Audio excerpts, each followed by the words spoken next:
Hello, and welcome to Business Brew, another business podcast from BUSINESSiQ.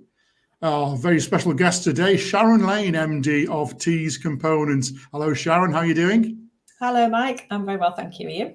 Yeah, good to catch up again. We've spoken a few times over the years, but always good to get your taste for the region, how things are going, how the company's doing. Just let's start with a basic one. Let's introduce Tees Components to us again. What are you up to there? How is business going? And tell us a little bit about what the company does.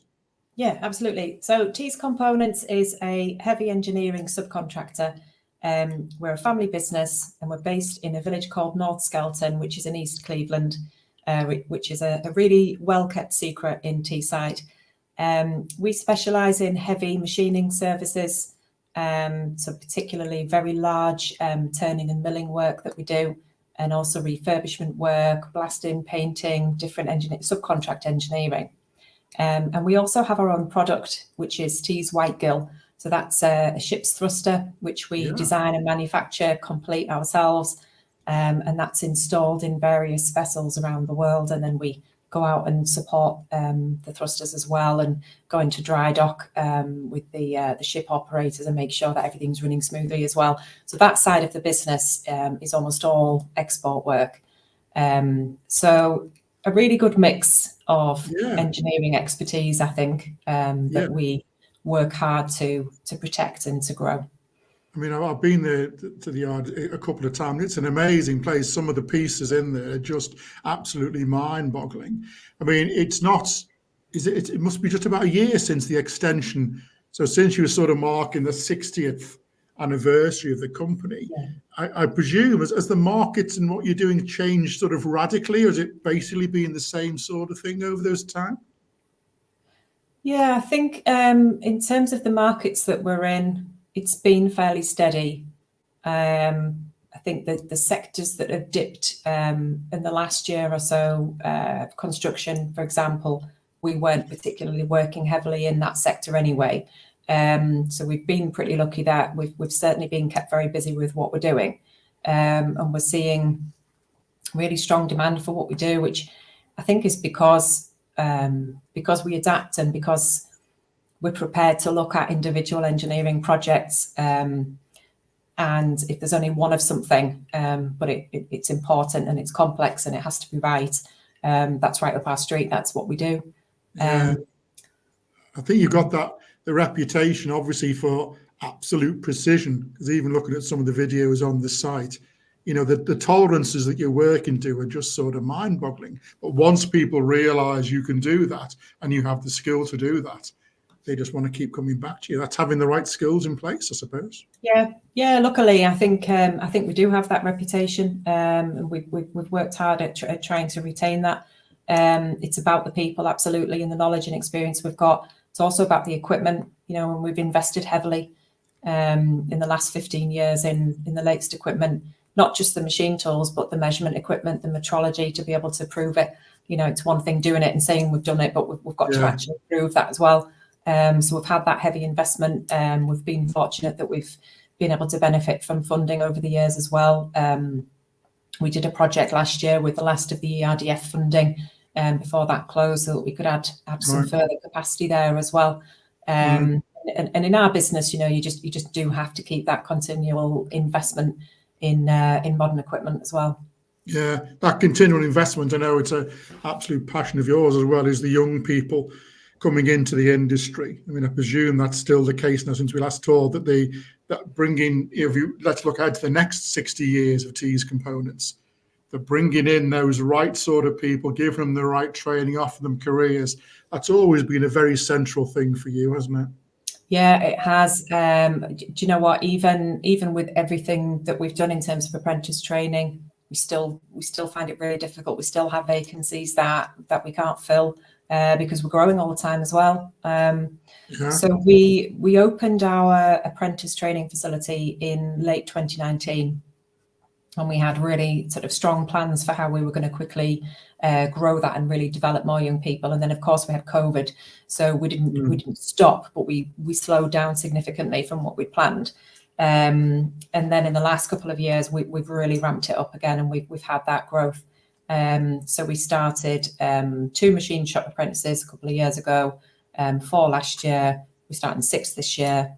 We have a full-time training manager now who spends his week looking after our apprentices, developing them, and also doing outreach work, doing school tours, careers events, works experience placements. You know, so many of our great people are people that we've known since they were 14 because they remember coming in, you know, from school. So that's a really long game. You know, you have to be prepared to put the years in and see the results, but we are seeing those results. We're building those relationships with schools and colleges, and it's working really well. But for a company of our size with 60 odd people, you know, to have a full-time training manager's been in a facility is, you know, it's a really big commitment from us. It's a big investment from us because we know how important it is. Yeah, because as you say, you're offering obviously young people the chance to stay in this region and do their work here, but also just from you as a company, knowing that you're setting up a pipeline of skills that is just going to keep on rolling. That at least gives you some sort of forward view that sort of thing is, you know, is reliable sort of source of skills for you. Yeah, absolutely. I mean, we want to grow. We want to grow more ambitiously, and you know, we're the same as most businesses in our sector, in that our growth is primarily limited by skills. Yeah. You know, and I know so many people in that situation where they've got the demand for their products and services, they've got the funding there, and it's literally the people that they need. So, you know, we'll do our bit. We want everybody else to do their bit. We want everybody to be taking works experience placements and apprentices, and I work as a governor at Middlesbrough College. I work with other employers as well. I chair the employer advisory board there to try and help to bridge, you know, between FE and employment, and how we can try and get that to work better as well. Yeah, because I know we've been identifying it for a while now as being a challenge for the whole region as it changes, and certainly as these new industries start becoming a cluster here and start growing and attracting a lot of attention. That they're sort of one of this, I can't call it a simple solution, but one of the impulsively early solutions is that companies have to sort of take the lead themselves. Yeah. And set, as you were saying, at the academy and places like that, your own training facility. You've got to take that lead and say, look, we need this, direct it, bring in outside resources, of course, grants and funding whenever you can. But you've got to take the lead. And maybe that's the lesson to be learned, that going forwards is these companies have to make a sort of provision themselves for bringing the right people on board. Yeah, absolutely. And you know, I hear negativity about colleges sometimes, about the FE sector, and you know, I hear people in business saying, "Oh, well, college is useless. You know, they don't learn anything relevant to us."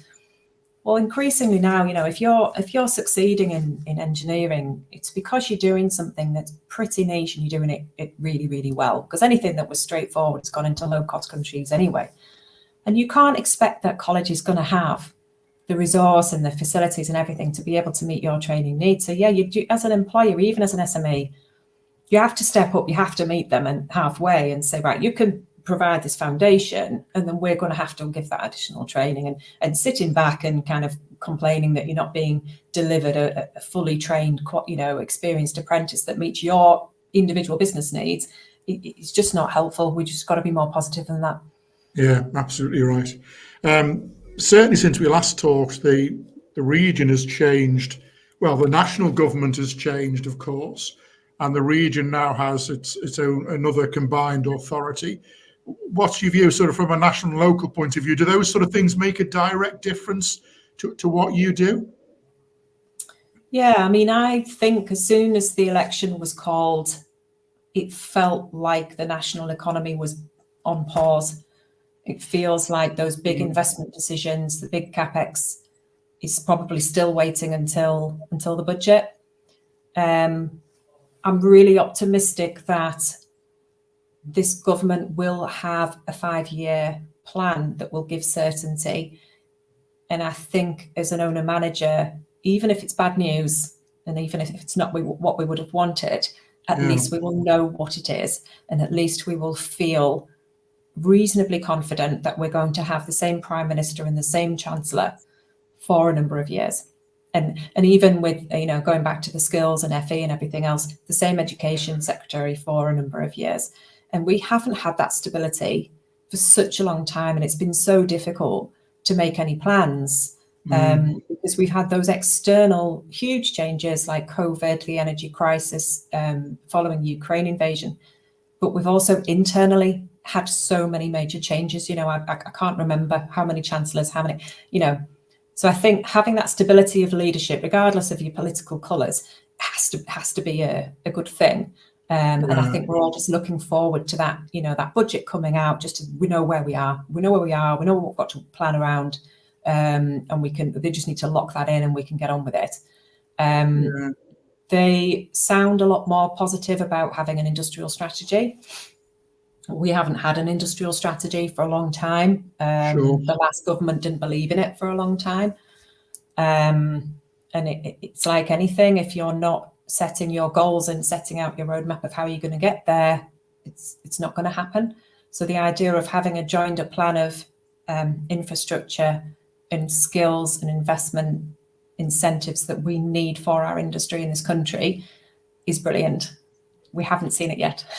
Yeah, it's interesting what you say about that, even if it's bad news, because I think people are braced for it being quite a tough budget. But then, as you say, at least that gives you clarity. That's where you are, and you can make plans.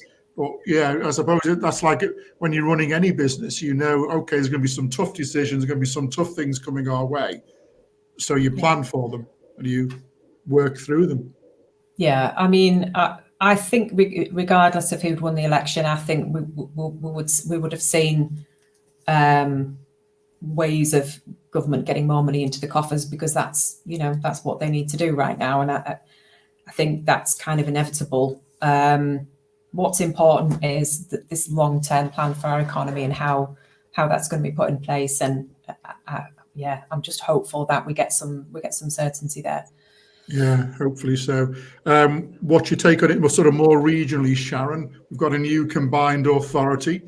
Obviously, we've had the Tees Valley one for a little while here now, bringing together the authorities here. Kim McGuinness now has potentially a much bigger job in trying to bring together some really large, powerful authorities. Devolution generally seems to me like a good thing at a very basic level, because it gives you an easier communication channel potentially. Do you see that, or does it not quite work out that way for you? Yeah, it's a big topic, that, isn't it? We could do a whole podcast on that. Absolutely. We have a strong identity, I think, in the Northeast. We have a strong positive identity, and I think we could develop that much more. We have a particular set of opportunities and risks and strengths and weaknesses. Years ago, again, going back to industrial strategy, government trialled regional industrial strategies, and they piloted this with the West Midlands. And I actually went as part of the Teesside group, if you like, the Tees Valley group, to look at what that would look like and what it would be for Teesside and everything else. And I thought it was a great idea, because you do need an industrial strategy for your country, but what our region needs and what it can do is so different, to other parts of the country.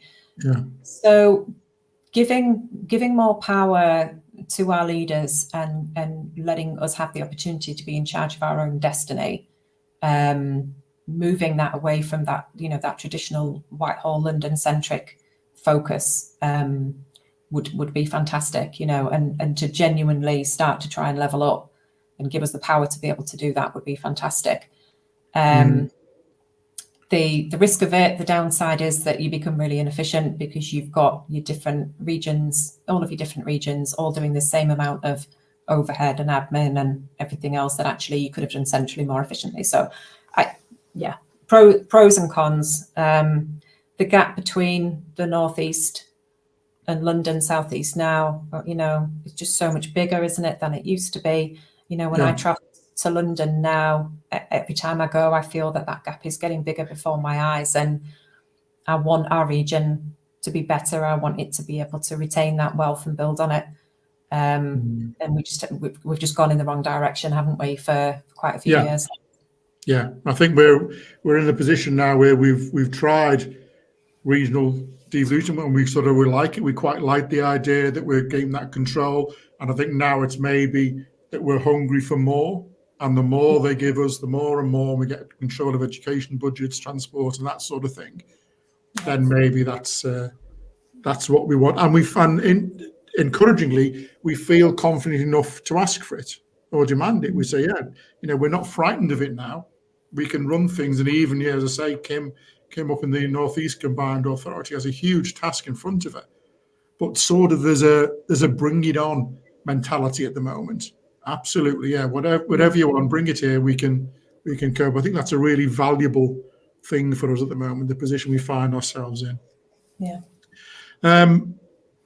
Just while on such things, it's just the way the place is at the moment. We have Rachel Reeves, female chancellor.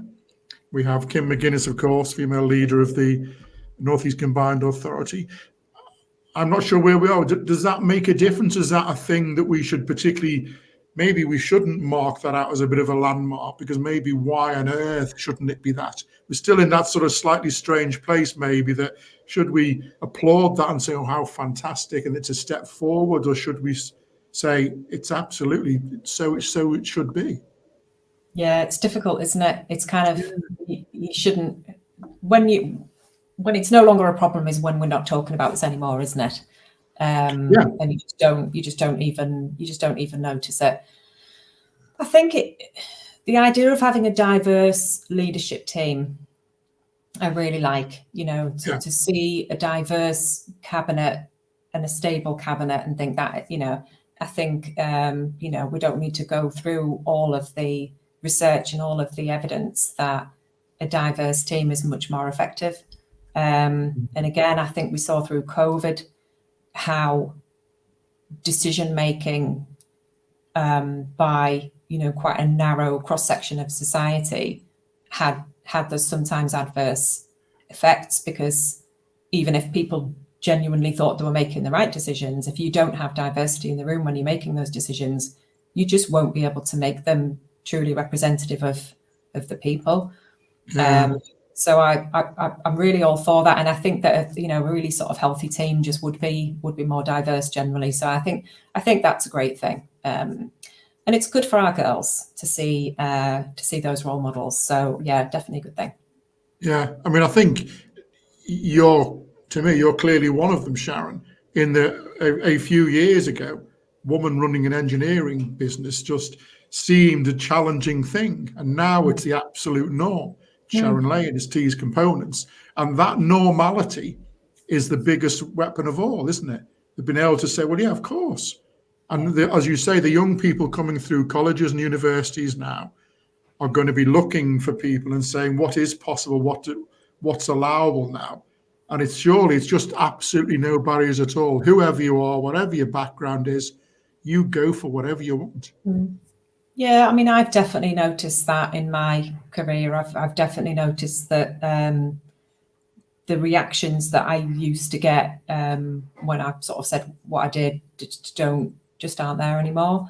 So I think it is a lot better. I mean, obviously, stats wise, you've still got an issue with retaining women in STEM careers, which is a lot to do with not having flexible working, for example, care duties still more often falling on women than men, and all of those things. But again, I think the tight labour market has been such that in the last few years, it's never been such a good time to be an employee, really. So companies who have never really looked at flexible working before because they tended to employ men and they never really had an issue are really looking at it. Companies that maybe weren't on top of their diversity in terms of their recruitment have had to, they've been forced into it in some cases, but I had to say, yeah, absolutely. Actually, we need to be able to attract the whole pool here. So the tight labour market has been really good, I think, for diversity, for flexible working, for all the things that can help women to get into these more male-dominated fields, definitely. Yeah, I've said it for a while now that new industries, the growing industries, successes, and the fact that we have so much attention on this region at the moment is a golden opportunity to get everything right, to break down all the barriers and just say, yeah, we will do anything here. We can take on new technologies, we can take on new challenges, training, skills, diversity, inclusion, all that sort of thing. This has the potential to be the perfect region. It could all happen if we get our act together. It's still a job to be done, I think. Yeah. And then we just need the weather. We can be a perfect region. We still need the weather. That's the one thing we need to control. Yeah. Just brief. How are you looking ahead for the next few months, Sharon? Are you confident about things? You're happy MD at the moment? Yeah, we are enjoying the year. We are pretty much on track of where we wanted to be and what we wanted to do. We are about a third of the way through our 2-year digital strategy.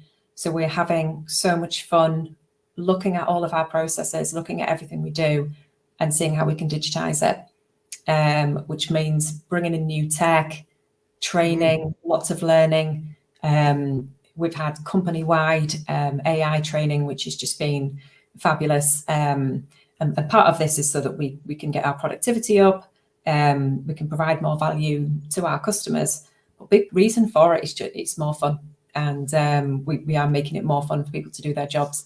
So that's been really good and very rewarding. It's a year, as you said, since we opened up our new canteen / open plan area. That's just been transformational for us in terms of what we can do with groups, with again, learning, training. I mean, we've been really lucky in this last year. We've been recognised for what we're doing in terms of people development, by yourselves in your awards and by others. Genuinely, to be able to sort of give every single person opportunities to learn, opportunities to progress. It's just been great. And honestly, a lot of it's because we've got that facility now, because we always wanted to do this, but we just never actually had a space. We have this great monthly talk program with people coming in, passing on different information. Yeah, we're loving it. It's good. I mean, it's a wonderful note to end on that. As long as you enjoy what you're doing and you get a buzz out of it and you think, yeah, this is going to be great, this will be good, and this is a good thing to do. And as long as we've got a smile on our faces as we face all the challenges, what a place that is to be. Yeah. Super. Yeah. Keep smiling. Good. That's all we do. I'm glad you're happy, Sharon. That makes us all happy too. Listen, thank you so much for your time. I know it's a little bit late in the day, but I really appreciate you giving the time. And thank you very much.